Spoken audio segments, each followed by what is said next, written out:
Saludos amigos y amigas y bienvenidos a otra edición de Utopística, que es el programa en la red de la Biblioteca y Centro de Investigación Social Jesús T. Piñero de la Universidad del Este. De nuevo aquí con ustedes el profesor Jaime Parch, que soy profesor investigador de esa misma Biblioteca Jesús T. Piñero. Y hoy tenemos con nosotros un amigo y colega que recientemente pues tiene muchos proyectos en su haber. Vamos a dialogar hoy con el profesor, el doctor Luis Rosario Albert, que es catedrático auxiliar del Departamento de Comunicaciones de la Escuela de Ciencias Sociales y Comunicaciones de la Universidad del Turabo. ¿Correcto? Sí. Bienvenido, Luis. Muchas gracias, Jaime, y gracias por la invitación, y para mí es un honor estar aquí en este programa. Un placer. Pues además de ser profesor, es escritor, es investigador, y trabaja en el campo de las comunicaciones y en el cine. Y recientemente, en febrero, un trabajo de profesor Rosario Albert, el documental El Coleccionista, fue premiado con un Emmy. Así que pues los felicito. Y hoy en el diálogo vamos a hablar un poco sobre ese logro y ese documental. Excelente. Pero vamos a dedicar el grueso de la entrevista al tema de un libro que salió en el año 2016, que se llama Redes, Estado, Empresa y Telecomunicaciones en Puerto Rico. Y para comenzar, pues a ver si habla un poco sobre cómo se originó el proyecto de este libro. Pues el proyecto comenzó con otro proyecto. O sea, la idea original era estudiar el tema de la sociedad de la información en Puerto Rico, específicamente los centros de Internet que desarrolló en la década, en el segundo decenio del siglo XXI, la Junta Reglamentadora de Telecomunicaciones. La Junta Reglamentadora de Telecomunicaciones de Puerto Rico fue creada en 1996 y es el regulador federal. En Puerto Rico, el modelo, las comunicaciones y las telecomunicaciones son reguladas, tienen un modelo de regulación dual. Hay un regulador federal, que en este caso es la Federal Communications Commission, y el regulador local, que en 1996 deja de ser la Comisión de Servicio Público para el ámbito de las telecomunicaciones y la televisión por cable, y se crea este nuevo ente regulador que se llama la Junta Reglamentadora de Telecomunicaciones ese año. El libro surge en un diálogo con el entonces presidente de la Junta, Javier Rúa Jovet, el licenciado Javier Rúa Jovet. Y yo llevé un proyecto que era, ¿verdad?, relacionado con la sociedad de la información, y durante el diálogo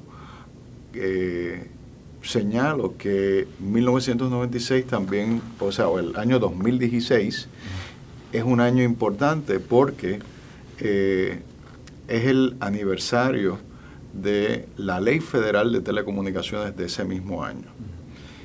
Y mucho de lo que estamos viviendo hoy y el análisis de la sociedad de la información tiene como, ¿verdad?, un punto de partida, cómo fue que la industria se organizó y cuál fue el marco jurídico de la industria de las telecomunicaciones a partir de 1996.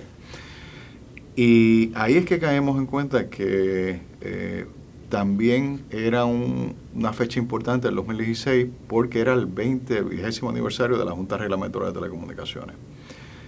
El proyecto pues se podía abordar desde la historia de la Junta, y luego de varios diálogos y presentarles a ellos la propuesta, el enfoque principal del libro fue vamos a hablar de lo que no, vamos a hacer una contribución desde el punto de vista de la academia, la industria, tomando en consideración el papel del regulador. O sea, viendo a la Junta como una fuerza dentro de ese proceso de desarrollo de las telecomunicaciones a partir del 96, que es distinto a hablar de la historia de la Junta Reglamentadora como organismo. En ese sentido, el capítulo 5 del libro es el que presenta cuál fue esa agenda, ese proyecto que desarrolló la Junta a partir del 96.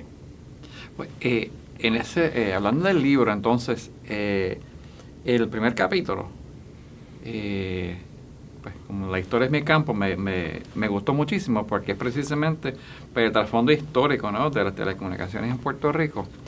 Y me sorprendí con el desarrollo de las comunicaciones en Puerto Rico que se dio bajo el régimen español. Porque generalmente pues la noción común es que bajo España pues esto básicamente era una isla abandonada, sin desarrollo, sin comercio.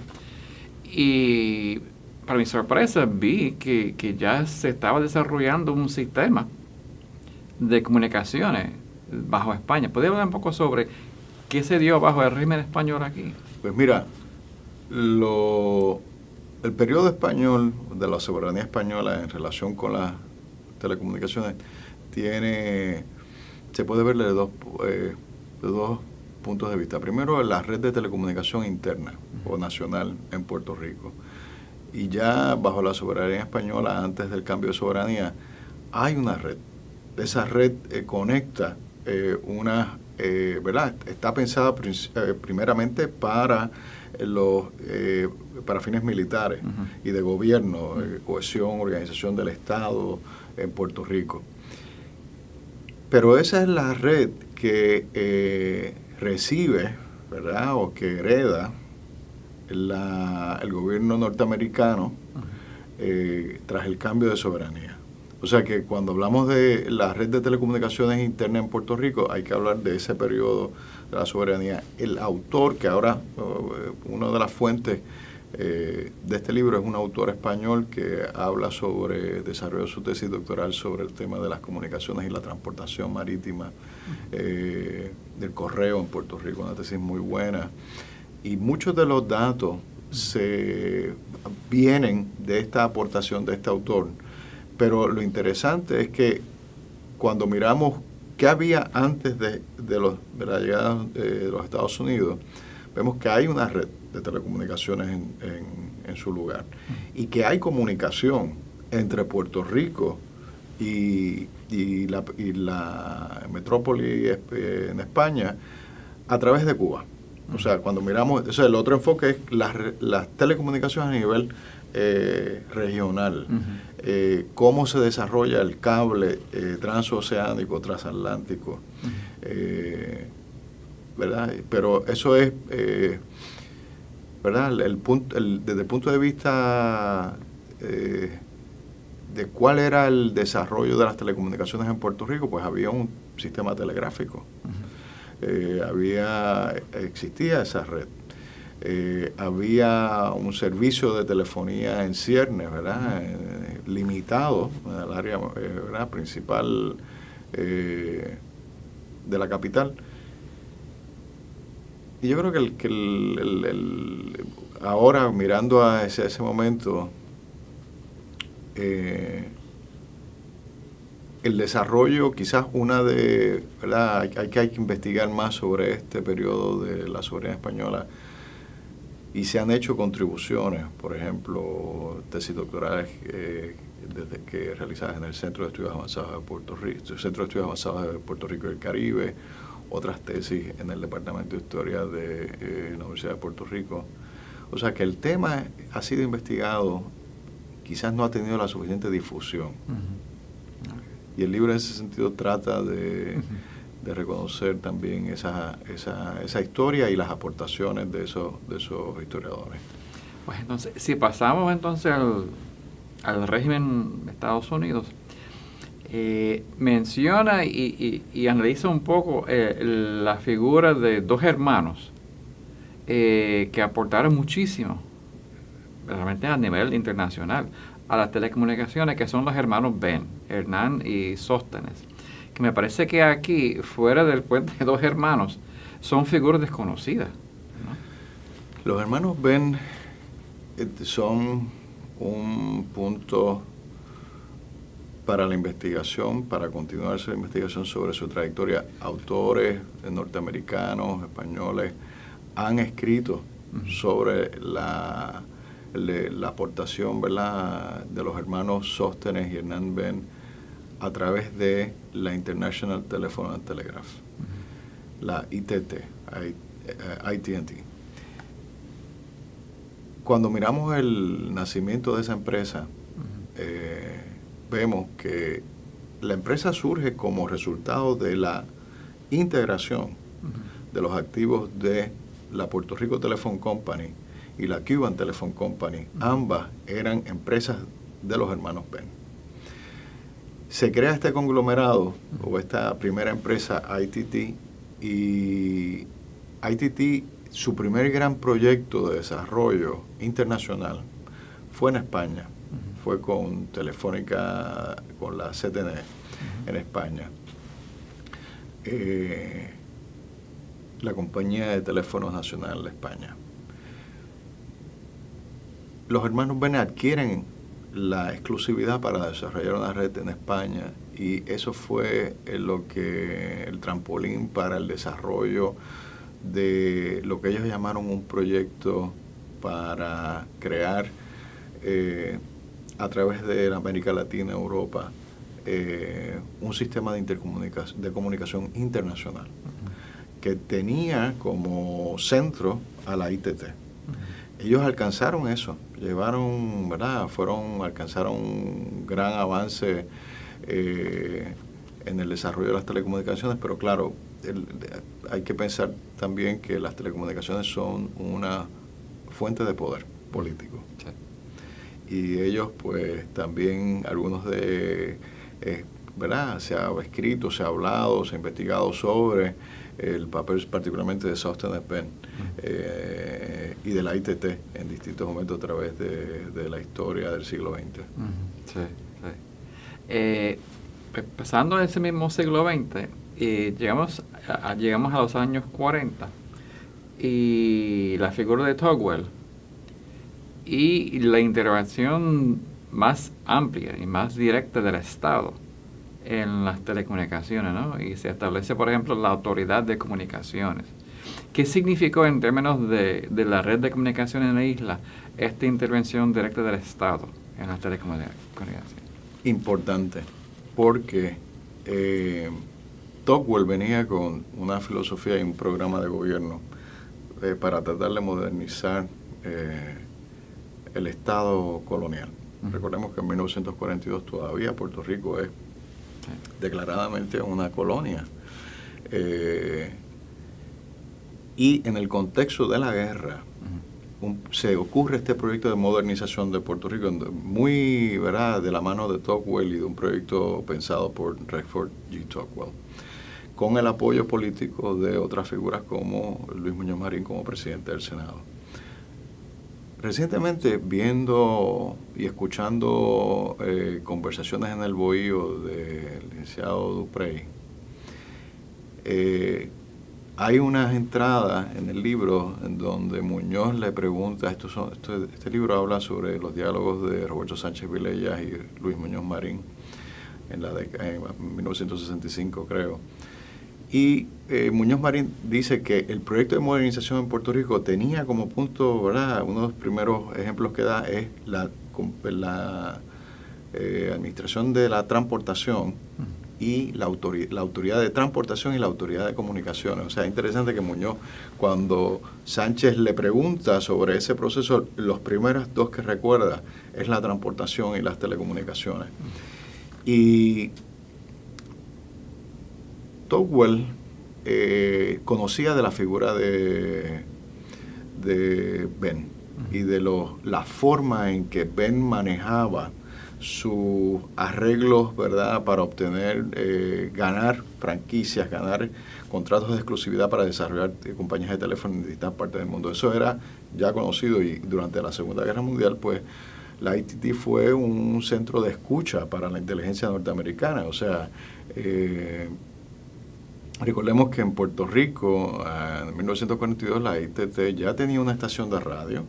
O sea, había creado la primera estación de radio, debo decir,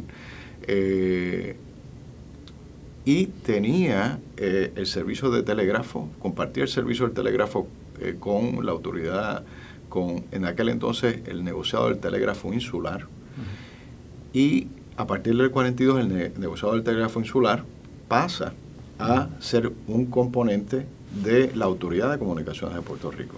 La Autoridad de Comunicaciones de Puerto Rico en 1942 es muy importante porque es la primera vez que el gobierno, en un contexto de guerra mundial, de desarrollo de un proyecto de modernización del Estado, decide poner su atención en las telecomunicaciones, en los medios de comunicación, entiéndase el telégrafo, la telefonía y la radio. La televisión no estaba todavía ni siquiera cerca. Unos años después ya el gobierno vería el tema de la televisión. Pero la autoridad es muy importante porque, primero, una de las primeras gestiones que hizo la autoridad, estando el ingeniero Rafael Delgado Márquez, una persona muy importante en el desarrollo de las telecomunicaciones públicas, es que el gobierno dice, todas las líneas de teléfono que son servidas a través de la Puerto Rico Telephone Company, ahora van a ser atendidas, van a ser transferidas a través de la Autoridad de Comunicaciones de Puerto Rico. O sea, que básicamente decirle, el gobierno diciéndole a la entidad que mantiene un duopolio en ese momento, porque eran la estructura del mercado en Puerto Rico eran dos empresas que ofrecían un mismo servicio, que era el negociador del telégrafo insular y la Telepuerto Rico Telephone Company. El gobierno le está diciendo a Puerto Rico, todo lo que son las líneas del gobierno de Puerto Rico, a partir de 1943 van a pasar a ser gerenciadas por transferidas a la Autoridad de Comunicaciones. Eso definitivamente a Sostades-Benn le debió haber llamado mucho la atención. Así que con esa intervención pues ya tenemos una presencia masiva, ¿no?, del Estado en todo este negocio de telecomunicaciones. Luego, brincando un poco, llegamos a lo que se conoce como la telefónica, ¿no?, que se adquiere, ¿no? La Puerto Rico Telephone Company se convierte en la Telefónica de Puerto Rico, ¿no? Y creo que fue bajo Hernández Colón, ¿no? ¿Qué significó eso en términos del desarrollo de las telecomunicaciones, la telefónica? La creación de la Autoridad de Teléfonos de Puerto Rico en el 72-73, su objetivo principal era adquirir a la Puerto Rico Telephone Company, pero adquiría solamente la red intraestatal, en otras palabras, toda la red nacional. Toda la conexión o todos los servicios de comunicación entre Puerto Rico y el exterior quedaban en manos todavía de la Puerto Rico Telephone Company. La creación de la Autoridad de Teléfonos fue un proyecto que le tomó aproximadamente 30 años al gobierno de Puerto Rico. Cuando la Puerto Rico Telephone Company y los hermanos Benn adquieren la franquicia, adquieren una franquicia, no recuerdo, en 1914. Y a partir de esa franquicia es renovable por cada 10 años y se renueva automáticamente. Cuando llega Tocqueville, en el 42, Tocqueville está consciente que esa franquicia va en un proceso de renovación automática. Y Tocqueville declaradamente señala a través de sus mensajes a la legislatura su intención de que el gobierno adquiera la Puerto Rico Telephone Company. Y se inicia todo un proceso de valoración de la empresa para adquirir la empresa, y el gobierno en el 1944 de una forma sorpresiva toma unos pasos y toma control de varios espacios o dependencias de la Puerto Rico Telephone Company. Eso llevó a un pleito federal. Ese pleito federal termina en el año 51 y el gobierno pierde la demanda. ¿Qué ocurre? El pleito federal es que la Puerto Rico Telephone Company alega que no puede, que el gobierno de Puerto Rico no está violentando un arreglo de la franquicia, porque el arreglo de la franquicia permitía que el gobierno adquiriera la empresa si acordaban un precio de venta. Se hicieron varias valoraciones, eso fue un tema complejo, intervinieron ingenieros, economistas, trajeron personas de Estados Unidos. Fue algo que se ventiló en la opinión pública en Puerto Rico. Pero el gobierno, por lo tanto, ya en el 42 declara que el propósito, y aparece en la ley de que crea la autoridad, entre uno de sus objetivos, es adquirir la Puerto Rico Telephone Company. Pasan 30 años y bajo la autoridad de teléfonos de Puerto Rico es que se adquiere y se completa ese proyecto. Interesantemente, en 1942 el primer administrador de la Autoridad de Telecomunicaciones, de la Autoridad de Comunicaciones de Puerto Rico, era el ingeniero Rafael Delgado Márquez. Hernández Colón había creado un comité para la adquisición y compra de la autoridad de la Puerto Rico Telephone Company. Y en ese comité que se crea, ¿quién participa? El ingeniero Rafael Delgado Márquez. Delgado Márquez había estado en el 42 en la autoridad como primer administrador, luego pasa a... Y en la autoridad se crea el servicio de radio, el servicio de radio de Puerto Rico bajo la autoridad, que luego, unos meses después, es transferido al Departamento de Instrucción Pública, y allí se conoce como el servicio de radio y televisión más adelante del Departamento de Instrucción Pública. O sea que Delgado Márquez tiene que ver con telefonía, con telegrafía, más adelante con la radio. Y en el 1954, a principios del 50 y finaliza en el 54, es cuando se crea la primera estación de televisión comercial en Puerto Rico, la WCACO. ¿Quién fue el gestor de ese proyecto? El ingeniero Rafael Delgado Márquez. Fue su primer administrador. Delgado Márquez deja el proyecto de Telemundo y se va y vuelve al Departamento de Instrucción Pública como administrador del servicio de radio y televisión. Y allí crea la WIPR Televisión. Eso en el 58. Del 58 al 72, ¿qué ocurre en el mundo de las telecomunicaciones? ¿O cuál es el próximo hito? Es ese, la compra de la Puerto Rico Telephone Company. ¿Y quién está en el comité? Está Delgado Márquez. O sea, si hay una persona que nos da un hilo conductor del proceso de las telecomunicaciones en Puerto Rico, es el ingeniero Rafael Delgado Márquez. Y como... ¿verdad? Planteas en tu pregunta, ese proyecto para la compra de la Puerto Rico Telephone Company, la compañía operadora de telecomunicaciones hegemónica principal, tomó 30 años. Sí, un proceso bien difícil y significativo, ¿no? para el país, ¿no? Para el desarrollo del país. En el libro también menciona, además de el teléfono, pues también el desarrollo de, como menciona, la televisión, ¿no? Y lo que conocemos como el Canal 6, ¿no? ¿Cuál ha sido la importancia? Digo, sé que fue parte de Instrucción Pública, ¿no? ¿Cómo se desarrolló? Menciono algo del desarrollo de ese canal. ¿Cómo fue el desarrollo del Canal 6? Porque también ha tenido sus momentos, ¿no? En el caso del Canal 6, la WIPR es un proyecto también en donde participan un grupo de pensadores, un grupo de intelectuales muy cercanos para ese entonces, el gobernador de Puerto Rico, Luis Muñoz Marín. En ese grupo se encuentran Gustavo Agraí, se encuentran Jack Delano y otras figuras importantes del mundo educativo en Puerto Rico, Francisco Arribí.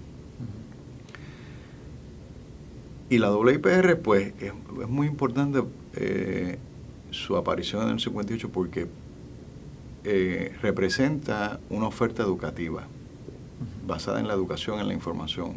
Cuando miramos cuáles eran los servicios de televisión en Puerto Rico entre el 54 y el 58, son servicios comerciales. Y el gobierno entonces decide utilizar la televisión como un instrumento educativo, como un instrumento para la educación y la cultura. Sobre todo si lo miras desde las políticas culturales de esa época, la WIPR es un componente junto a la División de Educación de la Comunidad, la Escuela Libre de Música, y WIPR Televisión, pues, ¿verdad?, tiene ese propósito de educar y de basarse, ¿verdad?, en la famosa, utilizar la famosa frase de Lord Reith de la BBC, que decía que la misión de la BBC, de la British Broadcasting Corporation, ¿verdad?, una empresa importantísima en el mundo de la televisión, de los medios de comunicación públicos, era informar, educar y entretener. Pero en ese orden, ¿verdad? Sí, importante. Sí. Si colocamos estos desarrollos en su contexto, digamos, internacional, los años 30, ¿no? A raíz de la Gran Depresión y los esfuerzos que se organizaron para superar esa crisis económica, y el enfoque keynesiano, ¿no?, de la intervención del Estado en la economía para garantizar, ¿no?, que haya un mercado más justo y mayor participación del público, y que eso se va desarrollando aquí en Puerto Rico con Tugwell y el nuevo trato, pues se va implementando. Entonces las comunicaciones responden, ¿no?, a ese modelo. Luego vemos que se dan unos cambios en el capitalismo internacional, y ya para los años 70, 80, pues ya el modelo neoliberal se empieza a imponer, y eso va a tener, por supuesto, sus consecuencias para Puerto Rico, ¿no?, que nos lleva a la venta, 20 años más tarde, de esa misma Telefónica de Puerto Rico, ¿no? ¿Cómo ese movimiento internacional del modelo neoliberal han impactado las telecomunicaciones en Puerto Rico? El desarrollo o la evolución de las telecomunicaciones en la década de los 80 y los 90, como, ¿verdad?, uno de los factores es el desarrollo, la privatización de servicios de telefonía o empresas de telecomunicaciones, por ejemplo, en Inglaterra, la British Telephone en los Estados Unidos. En 1982, recordemos que se resuelve el caso entre el Departamento de Justicia Federal y la AT&T, en donde se disuelve el sistema Bell. Y eso fue un punto muy importante en ese proceso, porque básicamente lo que está ocurriendo es que el mercado está liberalizando la regulación. En otras palabras, está eliminando barreras regulatorias desde el Estado para que estas empresas puedan competir. Pero reconoce que en el 82, ¿verdad?, el caso de la AT&T, en el que preside el juez Greene, el sistema de un servicio de telefonía basado en un modelo de monopolio regulado, que era lo que existía hasta ese momento en los Estados Unidos, hasta la década de los 70, ya era una barrera. O sea, para promover el desarrollo, para promover mejores servicios y la tecnología y la innovación tecnológica, tenía que haber un cambio en el marco legal. La ley del 96, la Ley Federal de Telecomunicaciones del 96, responde a eso. Tomemos en consideración que meses más tarde, la Ley de Telecomunicaciones Federal se aprueba en febrero, y la ley que crea la Junta Reglamentadora de Telecomunicaciones de Puerto Rico se aprueba en septiembre del mismo año.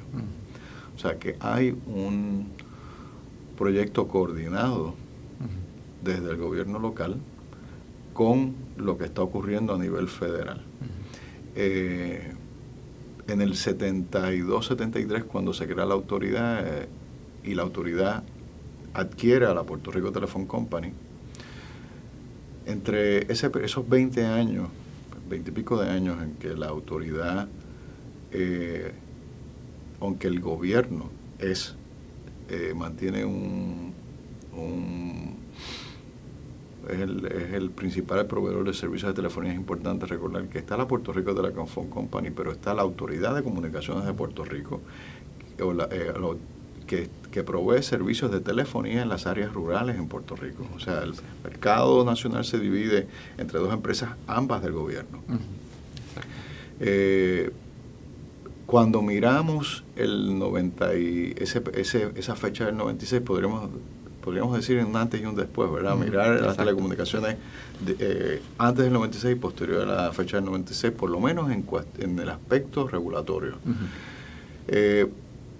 Cuando se completa la transacción de la Puerto Rico Telecom Company en el 98-99, el gobierno ha conseguido, si tú miras la cuenta de resultados de la autoridad y el número de teléfonos instalados entre el 73 y el 90, y yo creo que 92-93 en el libro hay una tabla que muestra esa evolución. Vemos que eso va en ascenso en esos 20 años. Y que hay unos años pico, ¿verdad? Unos años en donde la autoridad de comunicaciones la autoridad de teléfonos de Puerto Rico logra dividendos, logra beneficios importantes para el gobierno y consigue también aumentar el servicio de telefonía. Recordemos que el servicio de telefonía se otorga, es una utilidad que el Estado concede o licencia a una empresa a ofrecer ese servicio para poder atender una necesidad, ¿verdad? Que desde el punto de vista legal uno puede decir pues cumple con o atiende un interés público, que es el servicio de telefonía. La ley de telecomunicaciones del 96 y la ley que crea la Junta expresan su interés en que en ese proyecto llamado Servicio Universal, que no es otra cosa que el Estado contribuir con la empresa privada a que el acceso a servicios telefónicos sea algo universal, sea un servicio universal, igual que gran parte de la población tiene acceso a la luz eléctrica y al agua y a la educación primaria. Las telecomunicaciones, específicamente la telefonía, se enmarca en ese proyecto también de proveer acceso universal. Y si uno ve, leyendo el libro, ¿no? Uno ve las últimas décadas, cómo la tecnología, en un sentido casi que ha obligado que se cree una nueva reglamentación. Porque nada más pensar en los celulares, que ha transformado la vida diaria de todo el mundo. Uno piensa en la organización que existía antes de esa Telefónica de Puerto Rico, como que no iba a ser adecuada esa estructura para poder traer los cambios tecnológicos y asegurar ese servicio universal, ¿no? El libro también estudia el fenómeno de televisión por cable. O sea que han habido unos cambios en los últimos 20, 30 años tecnológicos en las comunicaciones que realmente han obligado a que el Estado replantee cuál es su posición, su papel, ¿no? En la cuestión de asegurar de que haya ese acceso, ¿no? El año 96 y la década del 90, el libro plantea que hay un cambio de paradigma. O sea, el Estado ha estado participando en la industria de las telecomunicaciones como una empresa que provee también servicios, una empresa que compite con otros proveedores, aunque sea en una estructura limitada, ya sea un duopolio.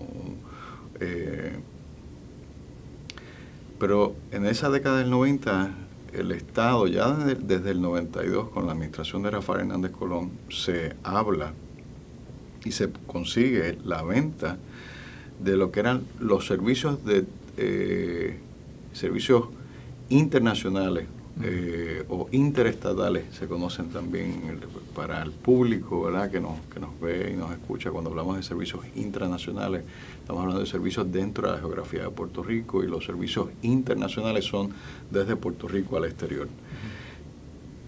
En el 1992, la Autoridad de Teléfono de Puerto Rico vende a Telefónica de España los servicios, sus activos que daban acceso a al mercado de Puerto Rico.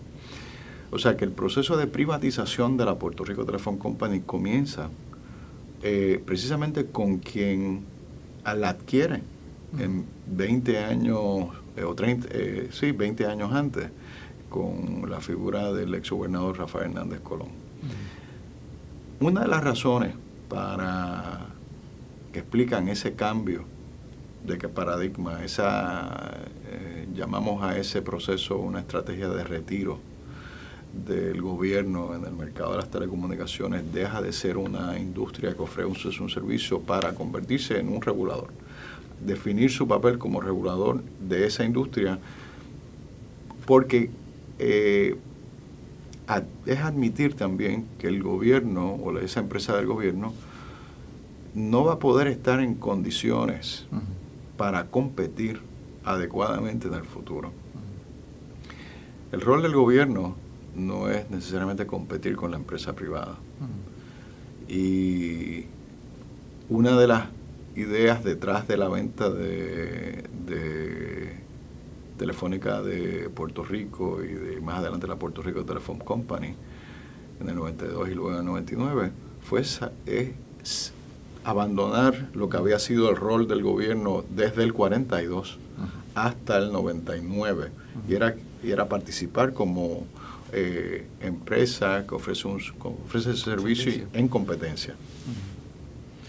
Entonces, uno puede preguntar, pues la Junta ahora asume el papel de reglamentar, de asegurar de que haya en ese mercado pues la libre competencia, que haya una cierta justicia en cuanto al acceso.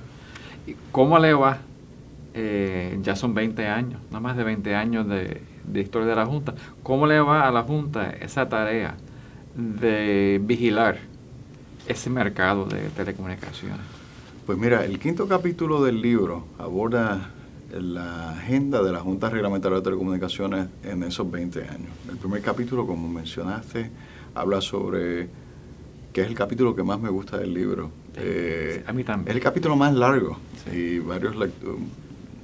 más de un lector me dijo en un momento, el lector externo me dijo, mira Luis, considera reducir ese capítulo y convertirlo en 2, pero para mí cuando veía ese capítulo decía, este capítulo es que no se puede tocar mucho porque hemos hecho ese salto, ¿verdad? Y y haciéndole justicia a los procesos históricos y a la industria, porque el libro habla pues de historia institucional, historia empresarial, de modelos de negocio, telecomunicaciones públicas. Ese primer capítulo es el capítulo que, junto al 4º capítulo, que es dedicado a la televisión por cable, son los 2 capítulos que más me gustan del libro. Los otros capítulos son muy buenos, ¿verdad? Pero esos 2 son 2 capítulos en donde hay mucho trabajo de investigación y hay mucho, ¿verdad? Nos permite, nos da una visión panorámica, pero nos permite ver dimensiones importantes y conocer procesos, por ejemplo, y dimensiones económicas y no económicas de las empresas que participan en esos procesos. El 5º capítulo está dedicado a la agenda de la Junta Reglamentadora. Las telecomunicaciones en 20 años se han transformado. En el 1996 hay una gráfica en el libro, creo que 8 o 9 empresas de televisión por cable. Hoy solamente hay una.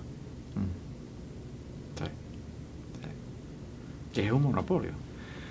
La regulación, ¿verdad? Pues podemos pensar, podemos interpretarle que hay un monopolio porque cuáles son el número de empresas que utilizan la tecnología por cable, o sea, un cable coaxial para llegar un servicio de datos y de televisión por cable al hogar.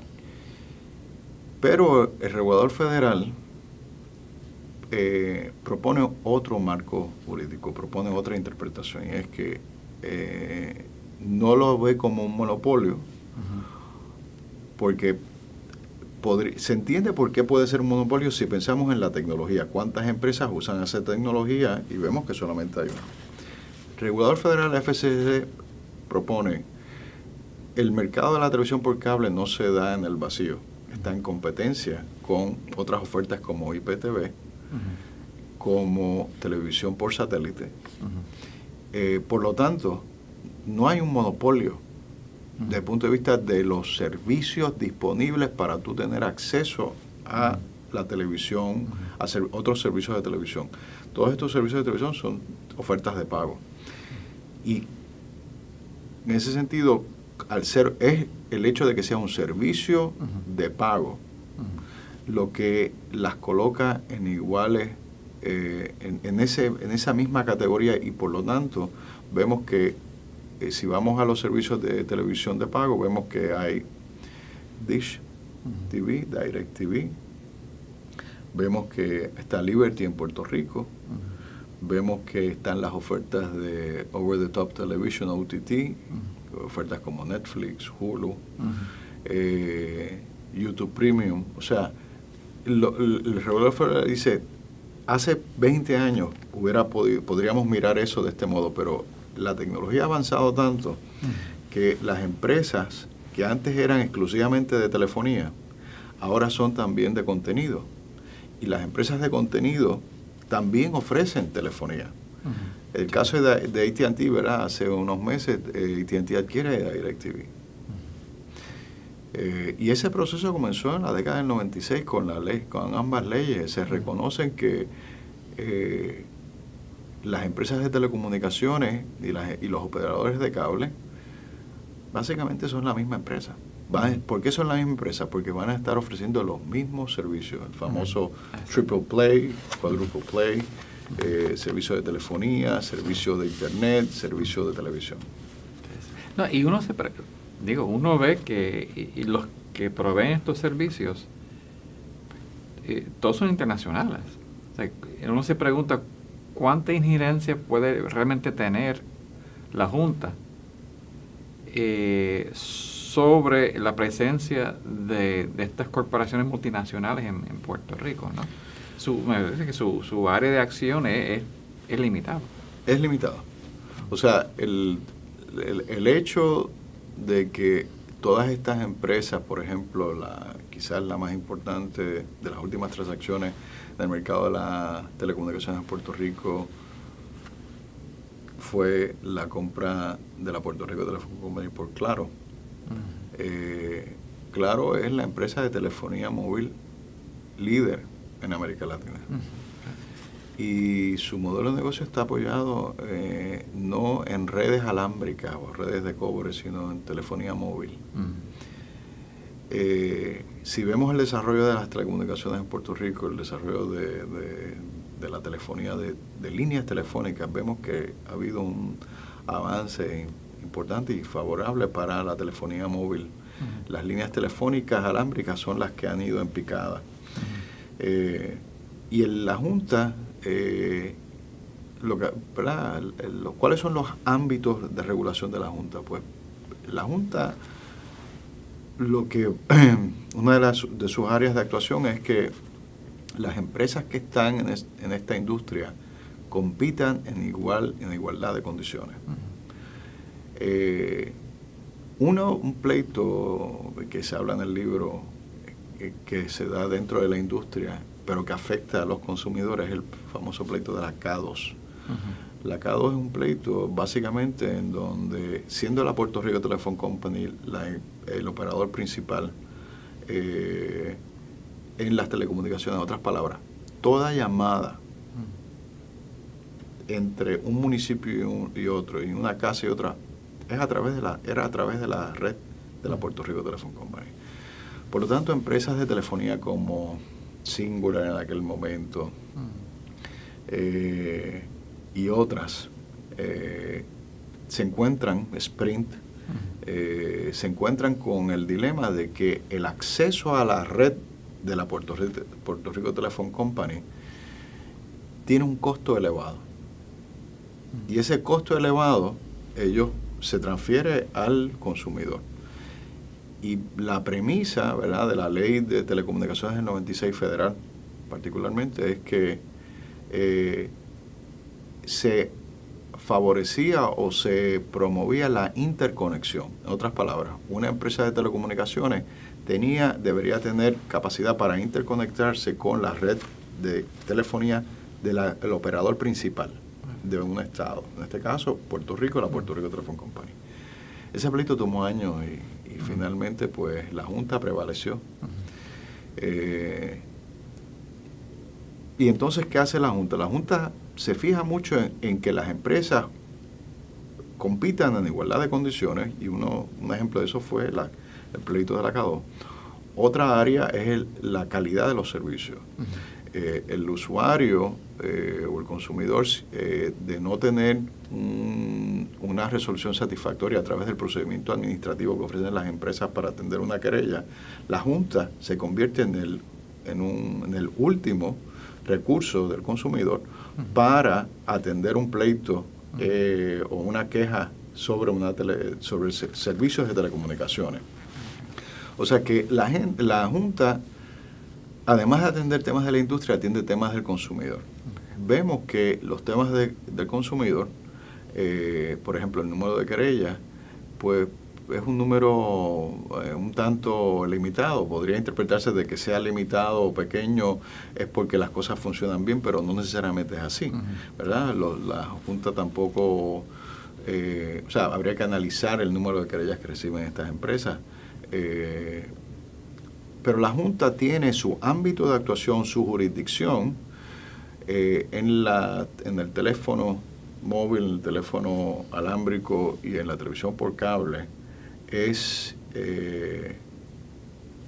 limitado, ¿verdad? No, es una jurisdicción compartida con el regulador federal. Estamos grabando este programa en marzo de 2018 y han pasado más o menos 6 meses desde los huracanes Irma y María. Por lo menos 2 lecciones que hemos aprendido de esos 2 huracanes. Primero, la vulnerabilidad que existe en nuestra infraestructura, tanto comunicaciones, carreteras, luz eléctrica, agua, etcétera. Y también vimos en las semanas después de María lo fundamental que era para la vida diaria las telecomunicaciones. Y pues nos plantea el reto de reevaluar, ¿no? Primero, cómo asegurar que ese sistema de telecomunicaciones pues se fortalezca, ¿no? Y también debe provocar quizás una reflexión crítica sobre la importancia en la vida cotidiana de esas comunicaciones, ¿no? Yo creo que el evento de María también puso al descubierto la fragilidad además del sistema de producción y distribución eléctrica, energía eléctrica, cómo la red de telecomunicaciones depende también de un factor externo a ella, en este caso la red de la red de energía eléctrica. Porque los celulares, colapsó básicamente el sistema, ¿no? El primer factor es que no había energía eléctrica. El segundo factor es que quizás las redes, y hablo de quizás, utilizo esa palabra porque es materia de investigación en la actualidad. O sea, uno de los proyectos en el que estoy trabajando actualmente es el tema de las políticas públicas para los medios de comunicación en situaciones de desastre y naturales. Y en este caso hemos utilizado el caso de María. Pero una de las cosas que merece pensarse y sobre todo el legislador estudiar es los servicios de first responders, lo que se llama de primera respuesta. El gobierno, la Junta Reglamentadora, tiene un rol en eso, en esa función. Y yo creo que habría que mirar el desempeño del servicio que provee la Junta a la luz del acontecimiento, y sabemos, ¿verdad?, que hay que reconocer que el evento fue, ¿verdad?, catastrófico, ¿verdad? En ese sentido, una de las preguntas que habría que hacernos es si debemos de planificar,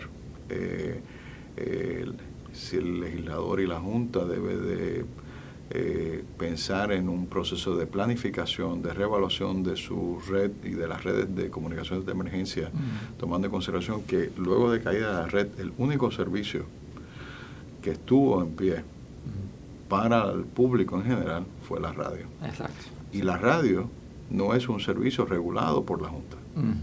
Sí, exacto. Sí.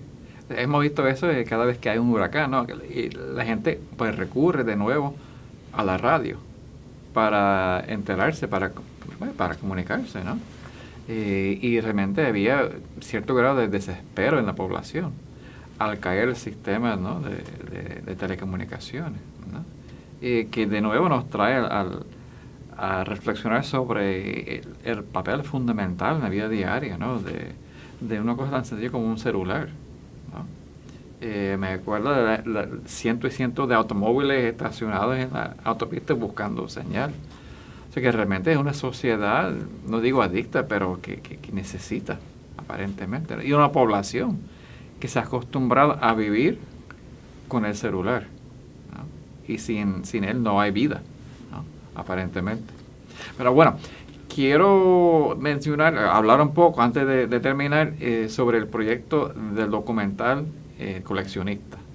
¿Cómo surge ese proyecto y cuál fue su participación en él? Pues el proyecto del Coleccionista se desarrolla en la Universidad del Turabo en el año 2016-2017 como una encomienda de la decana María del Carmen Santos Gómez, que nos plantea, ¿verdad?, la oportunidad de hacer algo utilizando una exposición, un proyecto de una exposición fotográfica en el Museo de la Universidad del Turabo, que dirige la doctora Carmen Ruiz de Fischler. Nosotros no conocíamos de la fotografía estereoscópica en Puerto Rico. Conocíamos a la fotografía, pero no a la fotografía estereoscópica, y no conocíamos al doctor Jorge Luis Crespo Armay. Fuimos a la exposición, luego nos reunimos y nos planteamos la posibilidad de hacer un trabajo audiovisual, un documental. ¿Cómo hablar de la fotografía, de una fotografía que tiene su auge en las primeras 3 décadas del siglo XX, sobre todo en Puerto Rico, al retratar pues la vida cotidiana, la geografía, la agricultura, medios de comunicación, el ferrocarril, el puerto. Y la fotografía estereoscópica tiene la particularidad de que crea una ilusión de profundidad. Y ahora vemos que hay teléfonos celulares donde se ponen en unas gafas especiales y tú puedes ver el contenido creándose esa ilusión de profundidad. Y eso yo creo que fue algo interesante que supimos aprovechar en el documental. El documental pues se basa en el libro de Jorge Luis Crespo Armay, del doctor Crespo Armay, y el documental utiliza el testimonio del doctor Crespo Armay, su vida, su desarrollo como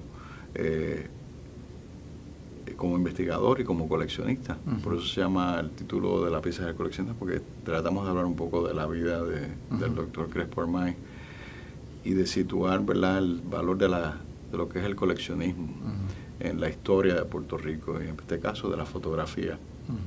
En el documental participa el doctor Jorge Luis Crespo Armay, el doctor Lanny Thompson de la Universidad de Puerto Rico, sociólogo, y la doctora Carmen Teresa Ruiz de Fischler, experta también en temas del arte y directora del Museo de la Universidad del Turabo. a través de estas 3 voces construimos esta historia y para nuestra sorpresa la pieza participa en la categoría de documental histórico y obtiene un Emmy en esa categoría.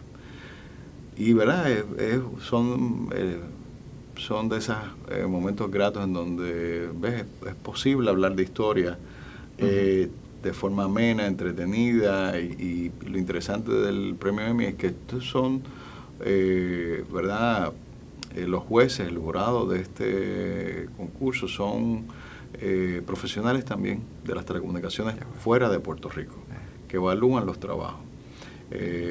Así que fue una sorpresa interesante y ahora pues nos encontramos en un proyecto sobre Roberto Sánchez Vilella, basado también en un trabajo de la doctora Alice del Toro, y ese es nuestro próximo proyecto. Pues muy bien, pues esperamos ver los resultados. Y quería también ¿verdad? reconocer la labor que tú haces, Jaime, aquí en el centro, en la Biblioteca Jesús T. Piñero. Recuerdo que mi primera experiencia de trabajo fue a través de la colección de cine de don Jesús T. Piñero, hace varios años atrás. Y me alegra volver otra vez a colaborar con la Biblioteca Jesús T. Piñero, ¿verdad? Luego de ese proyecto de preservación fílmica que se desarrolló sobre esas películas, esos home movies, esas películas que el gobernador Piñero realizó. Sí, y gracias al trabajo tuyo, pues se logró conservar esas películas que son únicas, así que también estamos agradecidos por la colaboración. Y sabe que esta es tu casa. Muchas gracias. Bueno, amigos y amigas, pues llegamos al final de esta edición de Utopística. Agradecemos su atención y también agradecemos al compañero Radamés Barreto en la edición y será hasta la próxima. Que estén bien.